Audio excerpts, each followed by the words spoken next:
Hi, this is John with Eagle Tree Systems. I'm here with Luke, one of our Team Eagle Tree sponsor pilots. We're at the Charlotte FPV Racing League course today. It's the home of Team Eagle Tree. We're in Charlotte, North Carolina. We're out here doing some tuning and testing, trying out some new features we've recently added to the Vector firmware, specifically for 250 size racing. First thing we did was add a one-shot support. Luke's been testing with us for a while. That's one thing he kept asking for, and we enabled it.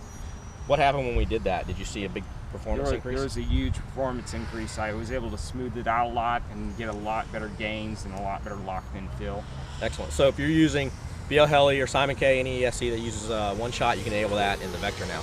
And then we just recently added, we increased the update rate for one shot. It is 1,000 updates per second now, so it's pretty big difference. So we enabled that recently. Luke's been flying that for a few days. What did you find when we enabled that? That was like one shot all over again, and it improved the performance way more, and just the same kind of things, better, smoother, and more locked in. Cool. And along that lines, we also enabled a throttle-based gain.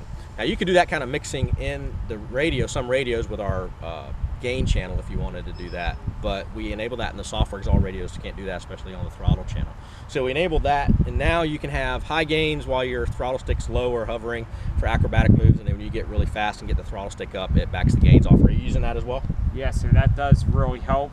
The high throttle, you can run higher PIDs without getting oscillations at that high throttle, and that did really help make it more locked in. Another thing we did was we added a throttle expo. So at hover position, you can have, it's a lot more precise. It's not as twitchy, but as you get further away, you get your full amount of control. You're using that as well? Yes, sir. What does that do for you? Does that help you with hovering and precision? Yes, sir. Yes, sir.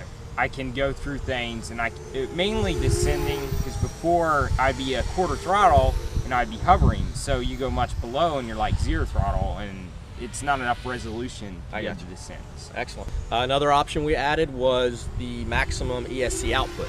So if you notice some systems when you do a punch out, you're using every bit of your ESC and motor power. You're not able, there's nothing left over to keep it level. So with this, you can, if you're running like 2 microseconds for your maximum throttle, you can set your maximum output of the Vector at like 1975. Use that extra little bit of headroom. So when you do the punch out, you've got room for the ESCs to keep it level.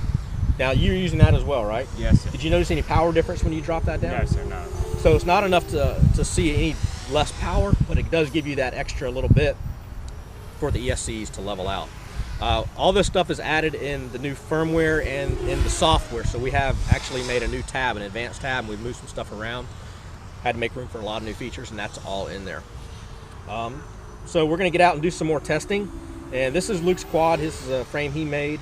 We've got the Vector on it. We're running the giant power lipos that give some good power output. Got our transponder on it for our timing system. And we're gonna go out and get some hot laps, get some video for you, and stay tuned for some additional updates.